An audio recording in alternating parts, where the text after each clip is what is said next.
શું થયું ધ્યાની? પડશે ને બેટા. આપણે જો સાંભળ, આપણે છે ને સ્કૂલે જઈશું તો આપણને કેવી સરસ સરસ ગિફ્ટો મળે. પણ આમ જો મામી ઓફિસ જાય છે, મામા ઓફિસ જાય છે, પાપા ઓફિસ જાય છે, એવી રીતે પછી હૃદયભાઈ પણ સ્કૂલે જશે, ધ્યાનીને પણ સ્કૂલે જવાનું. ધ્યાની સ્કૂલે જવું પડે હા ધ્યાની.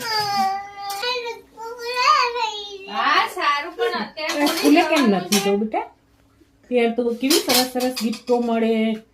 સ્કૂલે મૂકી આય. સ્કૂલે મૂકી જાઓ. હા મૂકી જાય. ચાલ જા. હા ચાલ જા. બોલું મામા મૂકી જાય. સ્કૂલ ખાલી થઈ ગઈ બેટા. હા તો મમ્મા મૂકી દીધા. સ્કૂલે જવું છે ને? હું જાઉં છું. જો શું કરાવતા હતા આજે સ્કૂલમાં? શું કરાયું તું? આજે શું કરાય?